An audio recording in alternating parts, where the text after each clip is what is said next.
بسم اللہ الرحمن الرحیم۔ السلام علیکم ناظرین، میں طارق اسماعیل ساگر آپ کی خدمت میں کچھ اہم گزارشات کے ساتھ کچھ تازہ جو پولیٹیکل سچویشن ہے اس کے حساب سے کچھ گزارشات لے کے حاضر ہوا ہوں۔ ناظرین کرام، پاکستان جس پوزیشن پر ہے وہ ایک بہت ہی اہم اللہ کے فضل سے پوزیشن ہے۔ جیو پولیٹیکلی جو اللہ تعالیٰ نے پاکستان کو اس وقت مقام دیا ہے، قائد اعظم بالکل صحیح کہا کرتے تھے کہ اللہ تعالیٰ نے یہ اللہ تعالیٰ کا بھیت ہے، کوئی اللہ تعالیٰ کا اسرار ہے یہ ملک۔ آپ اب دیکھیں، آپ دنیا کے گلوب پر گلوب کو گھماتے رہیں اور اس کے سینٹر میں انگلی رکھیں تو آپ کی انگلی پاکستان پہ آئے گی۔ یہ دنیا کا اعصابی، تجارتی، معاشی مرکز ہے۔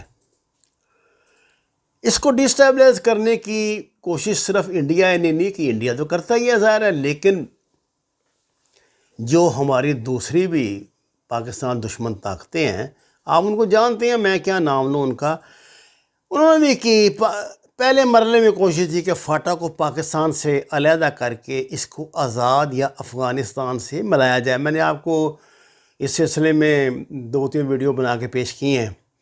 اس پلان کی کامیابی کے بعد گلگت بلتستان کو کشمیر کا حصہ بنا کر پاکستان سے یہ حصہ واپس لیا جائے۔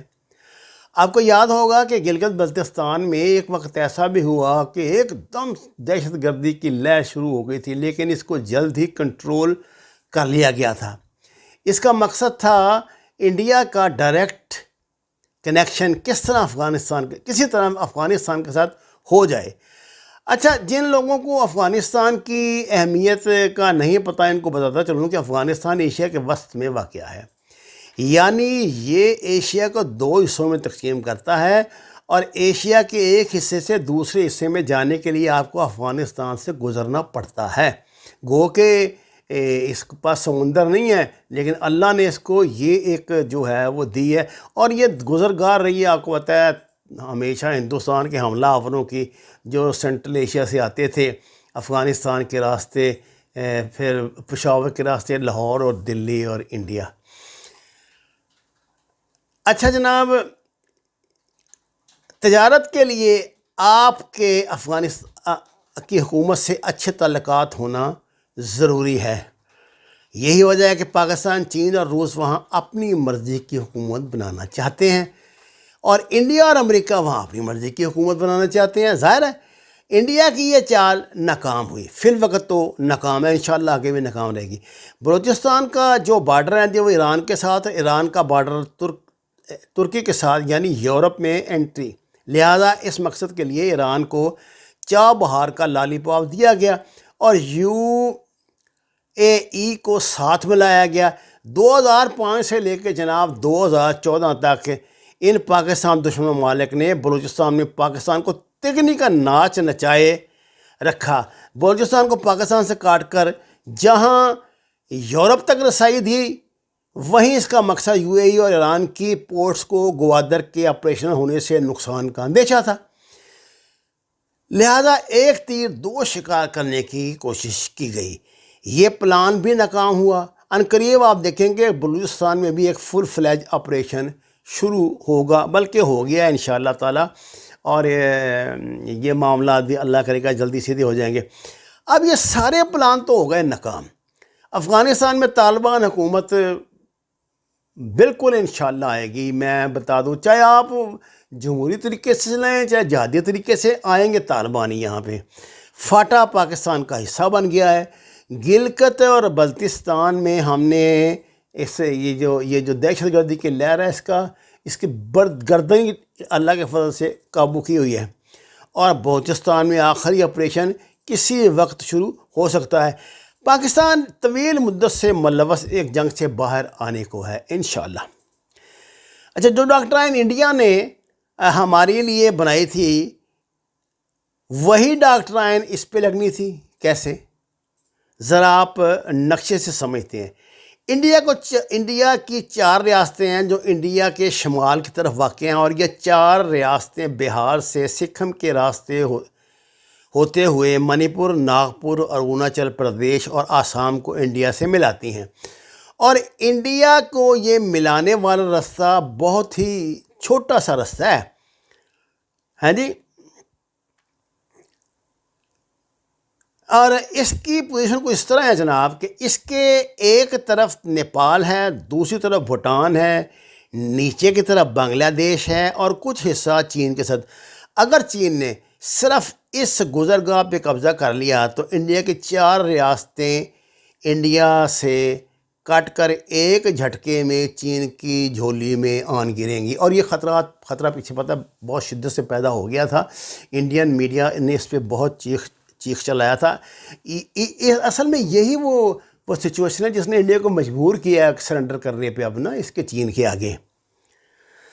اور چین کا انڈیا کے ساتھ اس ایریے میں پھڈا چل رہا ہے، یہ تو سیدھی بات ہے، کیونکہ چین کے لیے اس حصے کی اہمیت OBOR میں بہت ہے، اور انہی 4 ریاستوں میں ماؤ باغیوں اور نکسلیوں نے انڈین فوج کی ناک میں دم کیا ہوا ہے۔ یہ جہاں پر یہ نکسل باڑی تحریک اور ماؤس تحریک ہے نا، وہ انہی 4 اسٹیٹس میں چل رہی ہیں، اور انڈیا بار بار الزام لگاتا ہے کہ ان کو چین کی طرف سے مدد ملتی ہے، اور انڈیا اس علاقے پر قابو پانے کے لیے پوری کوشش کر رہا ہے، لیکن میرا خیال ہے پچھلے 50 سال سے ان کی کوششیں ناکام جا رہی ہیں۔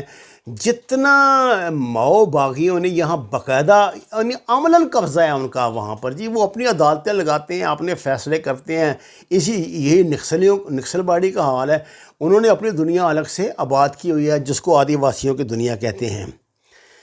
اچھا، دوسرا انڈین پنجاب، جہاں 2020 میں انڈیا کی ہسٹری کا ایک بہت بڑا ریفرنڈم ہونے جا رہا ہے، جس کا آغاز ہو چکا ہے، جو کہ خالصتاً حاصل کرنے کے لیے ہے، اور سکھ اس وقت پوری تیاری کر رہے ہیں۔ یعنی یہ مسئلہ پورے زور سے سر اٹھانے کو ہے، اور کشمیر کا راستہ انڈین پنجاب سے ہو کر جاتا ہے، یہ بات آپ یاد رکھیں۔ یہ میں نہیں کہہ رہا، یہ سکھ لیڈروں نے کئی مرتبہ یہ بات دہرائی ہے، کشمیریوں کو بھی یہ بات ریئلائز کرائی ہے، اور انڈیا کو بھی، کہ کشمیر کا راستہ پنجاب سے ہو کر جاتا ہے، اور جب خالصتان بنے گا تو کشمیر کے غلام رہنے کا کیا جواز پھر باقی رہ گیا؟ لہذا انڈیا نے جو قدم آج سے 10 سال بعد اٹھانا تھا وہ مجبوری میں، جلد بازی میں اٹھایا گیا۔ ابھی انڈیا اگر کشمیر کا مسئلہ حل کرنے کے لیے ٹیبل پر خود آئے گا، اور شاید ممکنہ حل یہ ہو کہ جموں سری نگر آزاد کشمیر کو آزاد کر دیا جائے، جہاں ایک مسلم فوج تعینات کی جائے۔ اس مسلم فوج کا سربراہ کون ہے جی؟ کس کو بنوایا گیا؟ کس نے بنوایا؟ یہ بڑی لمبی پلاننگ ہوئی ہے۔ اگر اس طریقے سے کشمیر کا فیصلہ نہ ہوا تو پھر خالصتان تو ہے ہی، خالصتان بنے گا تو کشمیر خود بخود آزاد ہو جائے گا۔ لہذا جو ٹیسٹ میچ ابھی شروع ہوا ہے اس کو دیکھتے جائیں، انشاءاللہ انڈیا کے دنیا ٹکڑے ہوتے دیکھے گی۔ میں نے جو آپ کو کل ویڈیو جو بنا کر آپ کی خدمت میں پیش کی تھی، اس کے حوالے سے یہ کشمیر کا جو مسئلہ اب یہ طے ہونے جا رہا ہے، جس طرح اس حوالے سے کچھ خدشات آپ کی خدمت میں پیش کیے تھے۔ لٹرری اور یعنی یہ سمجھیے کہ معروضی طور پہ ان خدشات کو جتنے اہم حلقے ہیں ملک کے، انہوں نے تسلیم تو کیا ہے، لیکن انہوں نے مجھے بتایا ہے کہ یہ تو ایک عمومی ہے تصویر جو آپ نے دکھائی ہے، خصوصی تصویر کیا ہے وہ میں نے آپ کی خدمت میں کچھ چیزیں عرض کی ہیں۔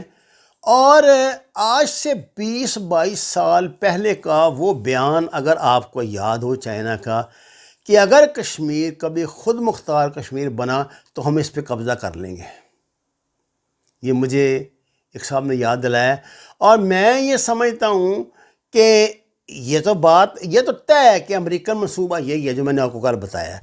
اب تدبیر کند بندہ تقدیر کند خندہ، اب قدرت کا بھی ظاہر ہے بھائی، ایک اپنا نظام ہے، اللہ تعالیٰ نے اس دنیا کو اپنے حساب سے چلانا ہے نا، امریکہ کے حساب سے تو نہیں چلانا، نہ اسرائیل کے حساب سے چلانا ہے، وہ تو پتہ نہیں کتنے 100 سال سے لگے ہوئے ہیں دنیا کو اپنی مرضی سے چلانے کے لیے۔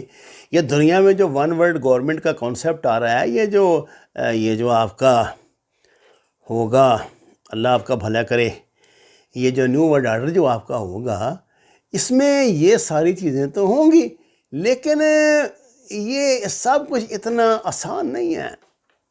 تو یہ جو معاملات ہیں نا، انشاءاللہ تعالی ہوں گے، یہ تو خدشات تو ہیں جو میں نے کل آپ سے عرض کیے تھے، لیکن لگتا ایسے ہے کہ قدرت بھی اپنا ایک کھیل رچا رہی ہے اور جلدی وہ بھی ہم سب کے سامنے آ جائے گا۔ ایک بات میں اپنے تجربے کی بنیاد پہ کہہ سکتا ہوں، انڈیا ہو یا پاکستان، ایک بھی اگر یہاں کوئی اسٹیٹ آزاد ہوئی، یعنی الگ سے ایک ملک بنا، تو وہ ایک نہیں بنے گا۔ یہ سلسلہ پھر بہت دور تک جائے گا۔ وما علینا الا البلاغ المبین۔ ناظرین کرام، درخواست ہے قرآن اور نماز سے ہدایت حاصل کریں، ہمارے چینل کو سبسکرائب کریں، لائکس دیں، سچ کے سفر میں ہمارا ساتھ دیں۔ آپ کا بہت شکریہ۔